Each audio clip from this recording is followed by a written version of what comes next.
Ayan mga ka-landscape, may nakita po tayong lubi-lubi dito sa kapitbahay kasi nagano po tayo mga ka-landscape, nag-sideline po tayo nag-trim ng halaman. Ngayon po, may nakita po tayong lubi-lubi. Ayan, kinukuha na po natin kasi kagataan natin yan. Yan ang pinakamasarap sa Bicol. Yan po yung hinahanap-hanap po niyan. Gatang lubi-lubi. Yan. Bali, ang luto po sa amin yan, palusag na malalaking nyug yung lilalagay, mga dalawa. Sus, yung naglalangis-langis. Ayun mga ka-landscape po, kinukuha na natin. Ayan, dito po yan sa sa katabi natin na ginagawa natin. Ngayon may nakita tayo, hiningi natin. Buti binigay sa atin. Ayan, kasi sabi niya, ginukulay ba yan? Sabi ko, opo, ginukulay po namin yan. Ayan, yan ang pinakamasarap sa amin. Lalo na pag may halo yan na crackding. Wow, so sarap talaga ng luto niyan. Super yummy. Ayan, bali kinukuha muna natin mga ka-landscape. Ayan na po mga ka-landscape yung nakuha natin. Pakita ko po sa inyo kung gaano karami. Ayan, dami.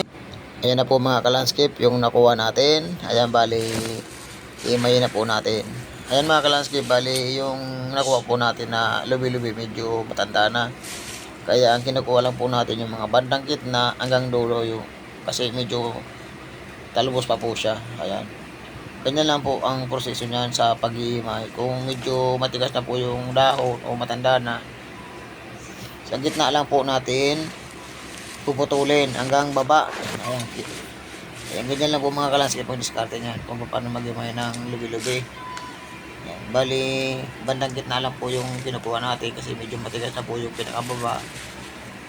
Ayan. Kasi pwede pa naman yan mga ka-landscape na gulayin. Ayan. Bandang gitna lang mga ka-landscape. Ayan. Sige po mga ka-landscape kasi may muna natin yan. After po nyo mga ka-landscape, lulutuin na po natin nagkata.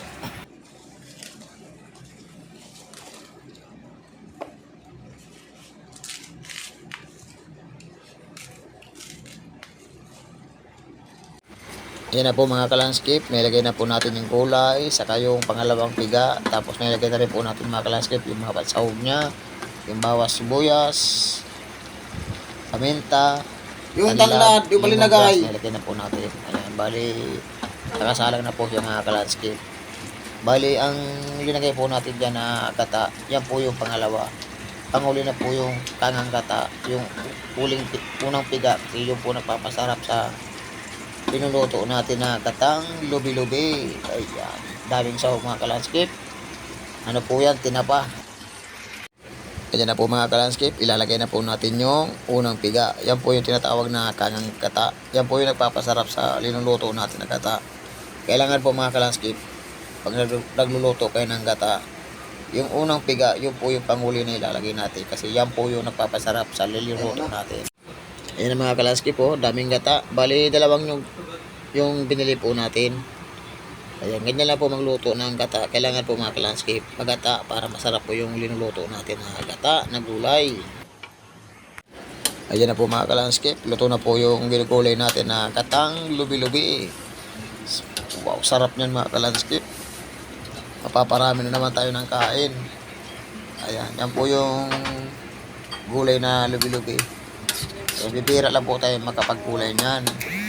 Kasi seasonal din po yung pag-ano yung pagtatalbos. Kaya swerte natin.